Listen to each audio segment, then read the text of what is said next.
Hi, I'm Jay Leeming, and this is the Crane Bag Podcast, episode number 10.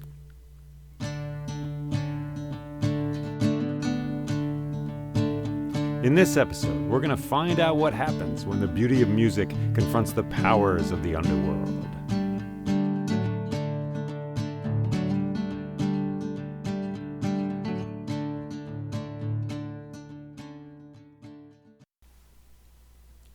Once there was a man named Orpheus who sang the most beautiful songs anyone had ever heard.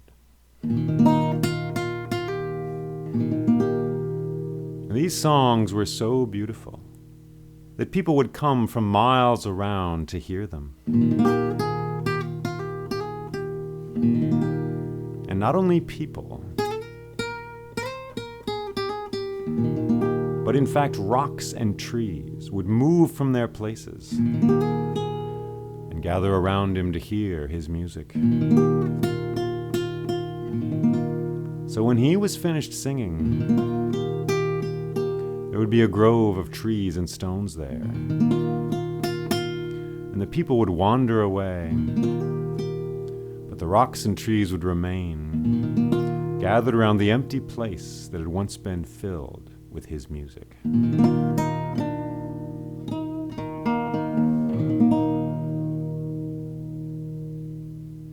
And one day, Orpheus met a young woman named Eurydice, and they fell in love, and spent many days together, walking through long grass, singing together, perhaps lying down in the long grass at night to look at the stars.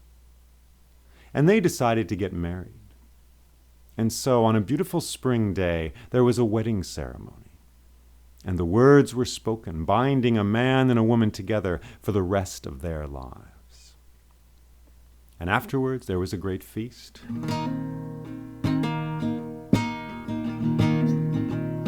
there was wine, and there was dancing, and there was song.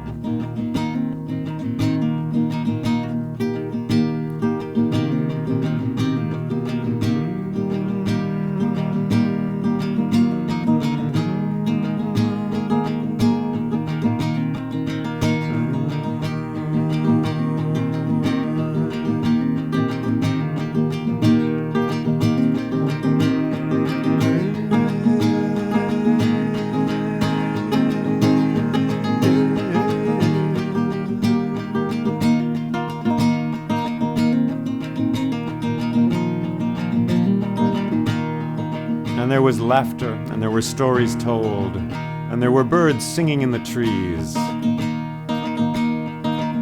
And at a certain point, Eurydice began to dance in a great circle, holding hands with all her friends.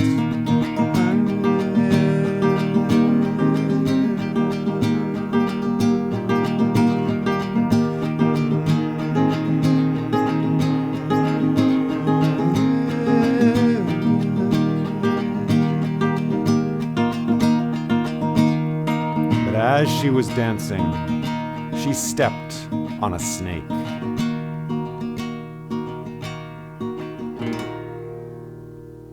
And she stopped dancing, and she turned pale. And her friends gathered round her. And then she staggered a little, and then she fell to the grass. And someone called for a doctor. But then she grew paler still, and then her heart stopped, and she died.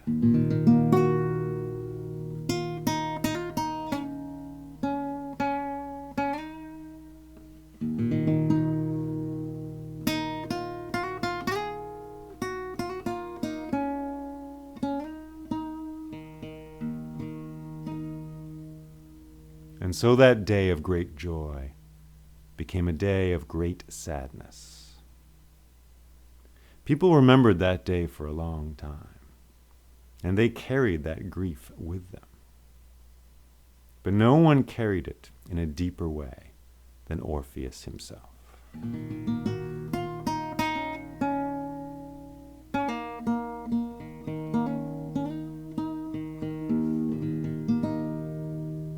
And he still sang songs, and they were very beautiful. But now they were beautiful like crow feathers are beautiful, like a frozen waterfall in darkness is beautiful. And he sang these songs for many years as he walked across the land.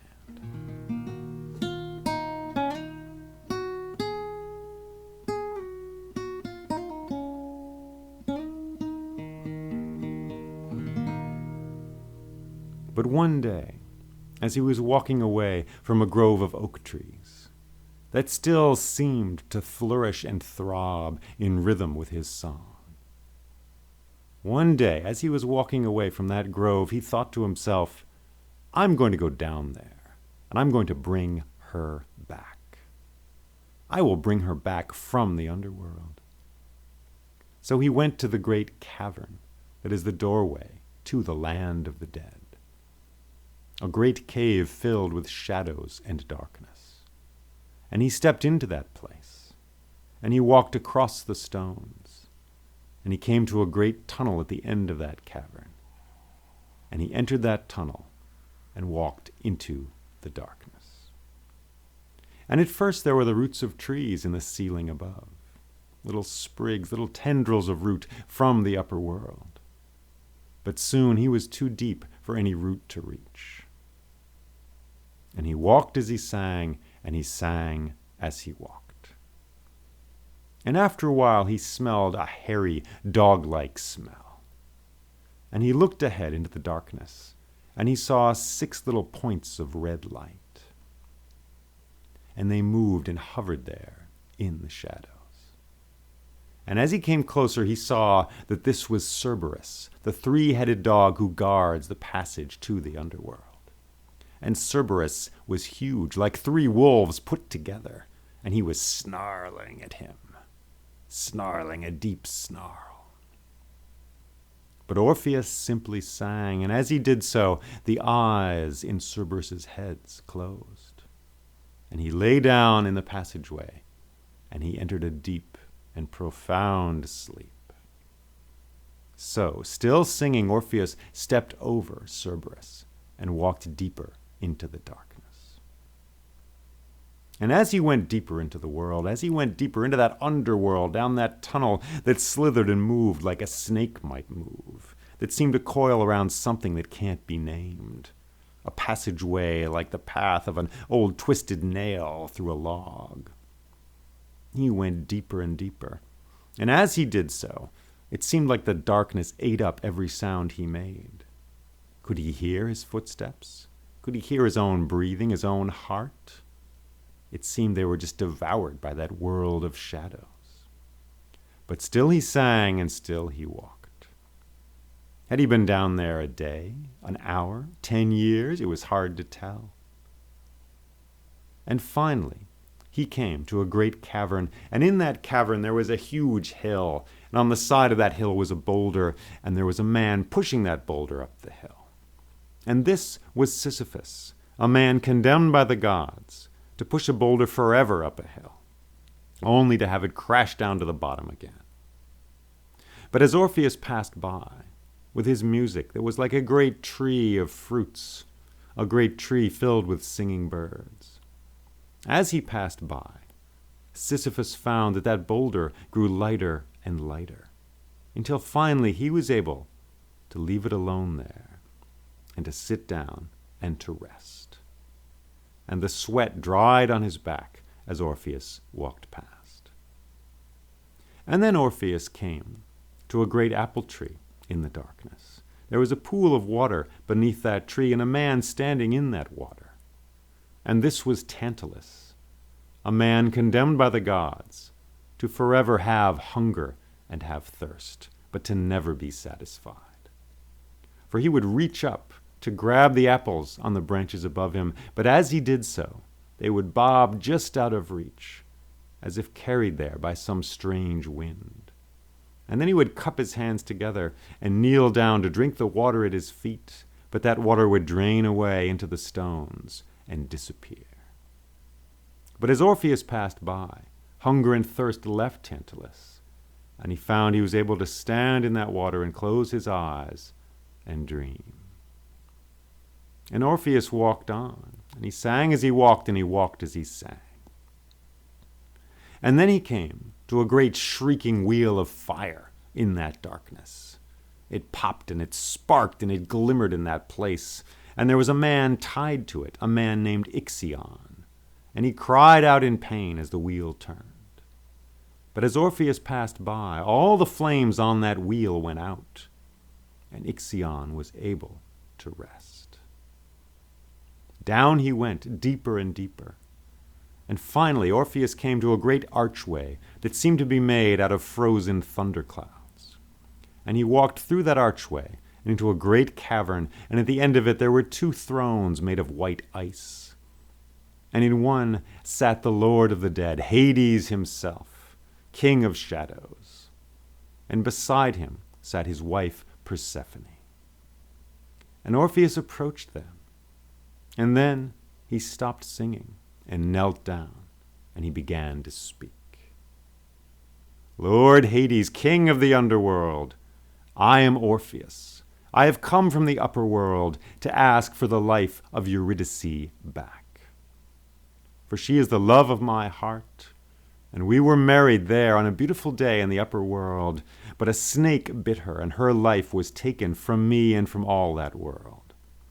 So I have come to ask that she be allowed to live out her life with me in the upper world, where the swallows sing and the rain comes down and the clouds move overhead and the waves go crashing on distant beaches. I ask that she be allowed to return to that world, because I feel she was taken too soon. I am asking not for a gift, but for a loan. For all mortals must someday come to your kingdom below the ground. But I ask that she be allowed to return, because she is my wife, and because I love her. And Hades stood up, and in a voice like a wave at the edge of a great dark ocean he spoke. And he said, Orpheus, I will give you what you ask for.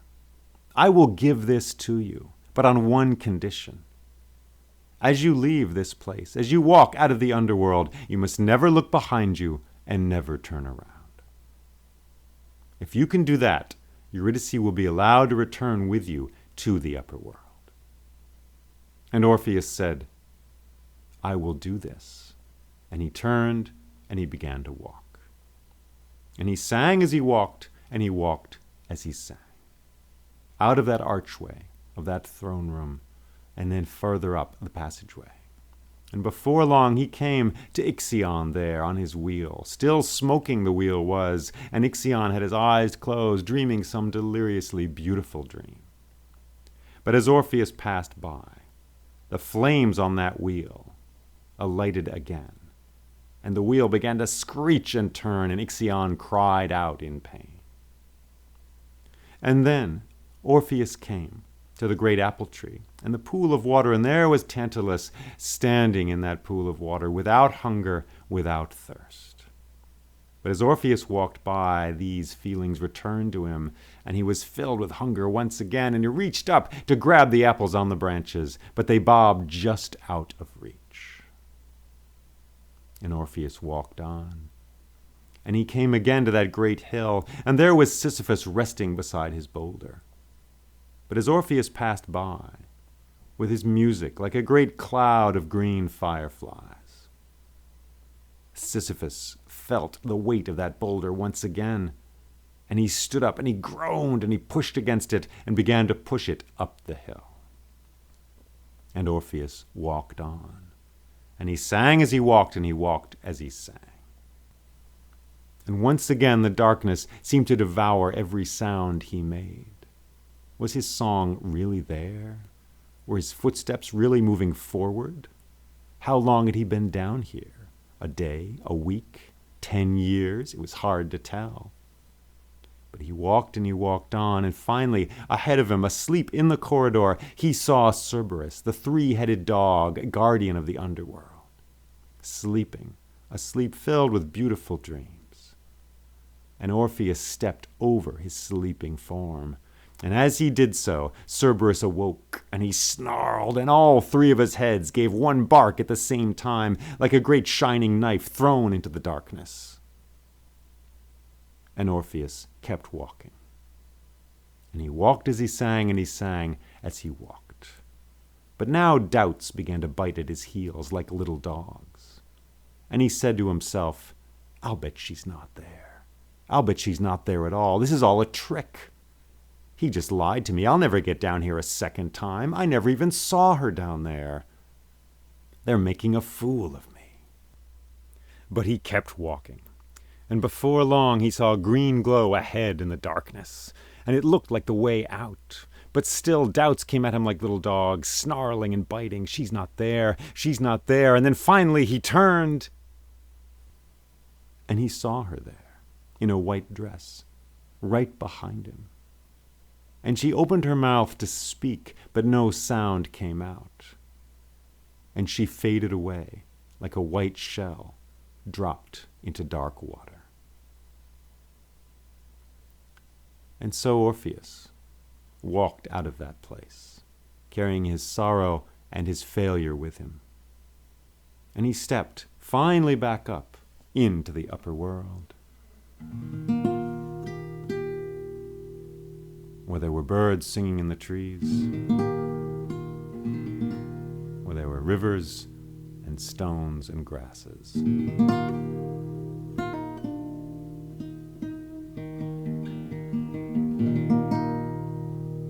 And he lived for many years and sang many songs, and they were beautiful songs. But still they were beautiful like crow feathers and rusty oceans and the yellow eyes of herons. Something sad about his songs was always there. And then one day, late in his life, a crowd of drunken women heard him singing far off. And they said to themselves, "We're sick of that guy, Orpheus. He's been groaning and moping around this place for years. We wish he would just shut up." And they grabbed stones, and they ran towards him, and they hurled the stones at him, but the stones fell to the ground right before him, at his feet, as if to ask his pardon for what they had been asked to do. So the women ran to a barn nearby, and they grabbed shovels, hoes, and rakes, and they came back, and they beat him up with these things, and they killed him, and they threw him into a river. And his body floated downstream, and his head came to rest finally on an island that is still famous for its poets and its musicians. And his soul went down to the underworld to be together there with his dear Eurydice. And now they can walk through the places in that underworld, and they can hold hands, and he can look back at her and never lose her ever again. And his lyre was taken by the god Zeus and placed in the sky as the constellation Lyrae, to be a reminder to gods and to humans of the power of music and of words and of beauty.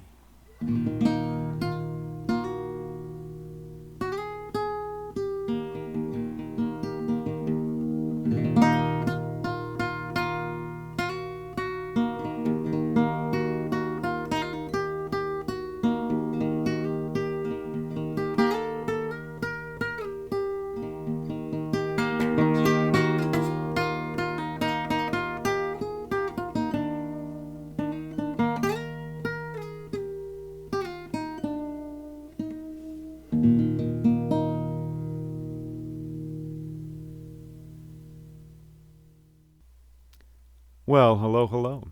Thank you for listening to this podcast. Here's a few thoughts about this story, this sad story of Orpheus in the underworld. And let's start by just saying, where are we? Where are we now at this point in the year? As for me, I'm in my attic recording this. It's December. It's night.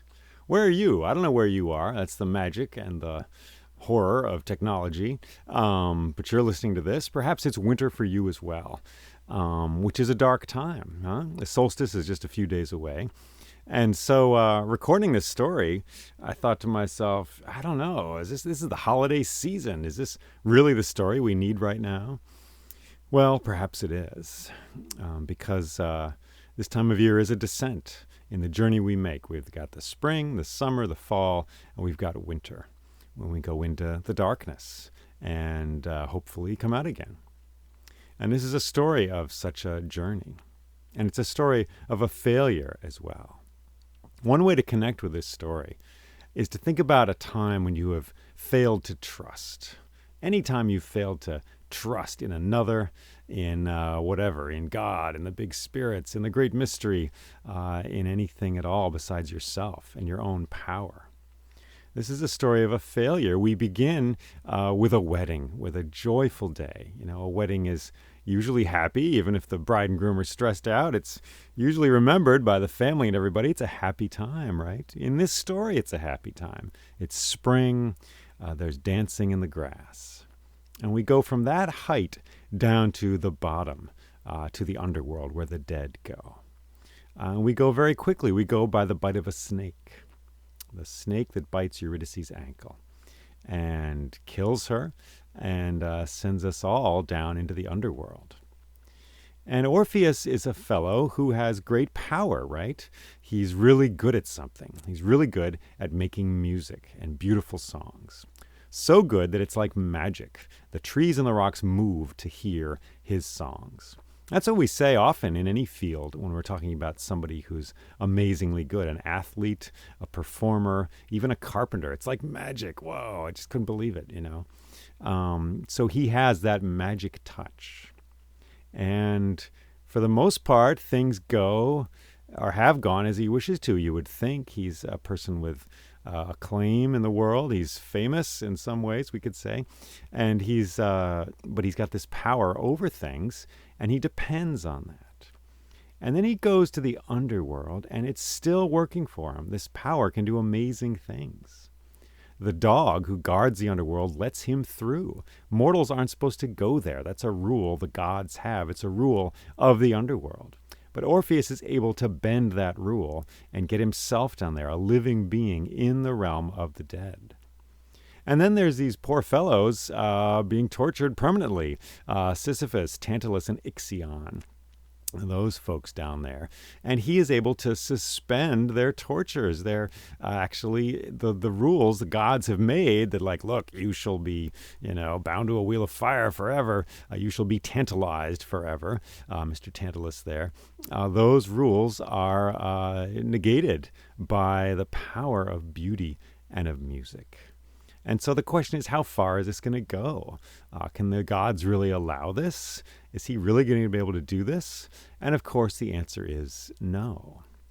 But what's great about it is it's not like he hits some final wall. It's not like the gods just decide, like Zeus comes down and is like, this has gone on far enough. Forget this. No mortal can do this. I'm sending him back right now. It's not through strong arm tactics. It's not through some law that he finally just can't break. It's through his own weakness, his own failure, his own weakness that he fails to accomplish what he wants to do. And the gods are just perceptive, right? It seems anyway. Hades asks him to do exactly the thing which he cannot do, which is impossible for him to do, and that is to trust. In some ways, we're all like this, I suppose. As we become adults, we get good at certain things, if we're lucky, and we tend to rely on those skills. But the way forward, as someone like Jung might remind us, is through the things we don't do well. It's through our failures that we learn and we grow, often more than through our victories. So Orpheus gets down there, and Hades gives him this task, which is walk out of here and don't look back. It's pretty simple. It's pretty clear. Walk out of here and don't look back. Have faith, man. Believe it. Believe she's really there. Believe that something good will happen for you without you doing it for yourself. You don't have to be like a genius musician to experience this. Anytime we're stressed out, I suppose you could say, we are not trusting, we're not having faith. I'm late for my dentist appointment. I'm racing there. Am I going to get there? Am I not? In some cultures, they would put that up to the spirits. You work as hard as you can to accomplish something, but it is the gods. It is God himself, herself, who is responsible ultimately for what happens. But here in the West, we've got the cult of the individual. It's all up to us. There's no gods anyway. There's no spirits helping me. There's no magic. There might be luck, but that's kind of like a footnote in the cosmic rule book for us. But basically, it's up to us. I've got to get myself to that dentist appointment. I've got to make myself president of the universe, and nobody else is going to help. And especially unseen forces, they are things I can't depend on. That's not the view of everybody, of course, but I'm just saying culturally that's kind of where we're coming from, more than the position of faith, which a lot of cultures have. I was lucky enough to be in Bali for about 3 weeks, and that's an intensely Hindu culture. And the people I spoke to there, they definitely seem to be high on the side of faith. Definitely they believed in these unseen forces that they had to be in league with, that they had to give gifts to and to be in dialogue with for the universe to actually hold together. I met a man who was a doctor, and his father and grandfather and great-grandfather actually were all doctors and medicine men. But he said to me, I work really hard to heal a patient, but whether I succeed or fail, I know that it is up to God. And that was astounding to me, that combo of intense effort combined with relinquishment, of, well, it's up to God, but you still work really hard. I guess, I've had some idea that like surrender is like lying down on the couch or in the bathwater and just you leave it all up to the spirits, to God.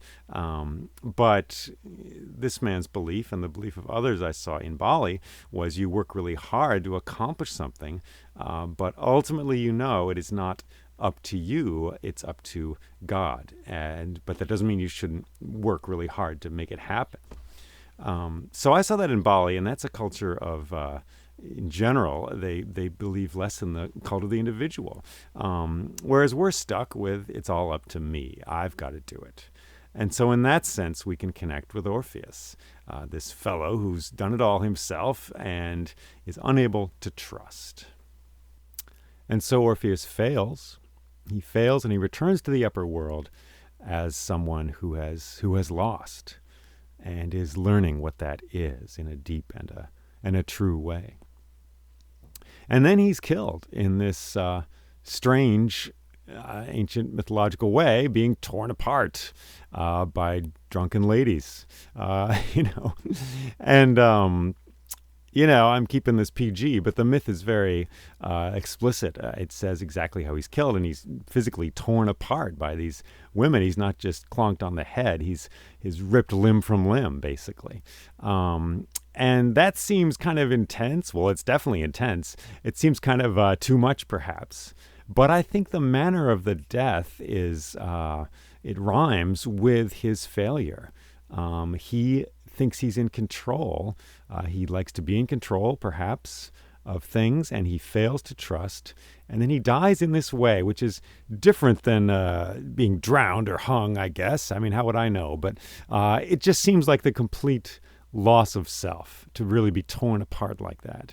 He's got no control over even his own body. So for me, that's why that rings true, that manner of death for him.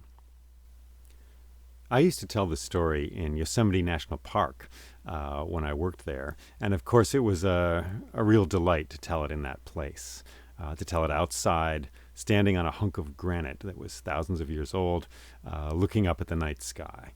And of course, in that environment, you can point at the end of the story to the constellation Lyrae, which is up there. It's part of the Summer Triangle, which is a pattern of 3 stars, Vega, Deneb, and Altair, that are really prominent in the northern hemisphere in the summer and are right overhead. So this story that is filled with darkness and descent does end with a light, with this constellation put in the sky by Zeus, as a reminder to gods and to humans of this story. So perhaps as we go forward through this time of the year, we can remember this story and the trust which was required of Orpheus and perhaps is required of us as well in other ways. Thank you for listening to this podcast. Comments are welcome. You can go to my website, jayleeming.com, and get in touch with me there. There's also more stories there, of course. Thanks as always to the Patreon supporters. Hooray! You help make this possible. Thank you. Take care and all the best.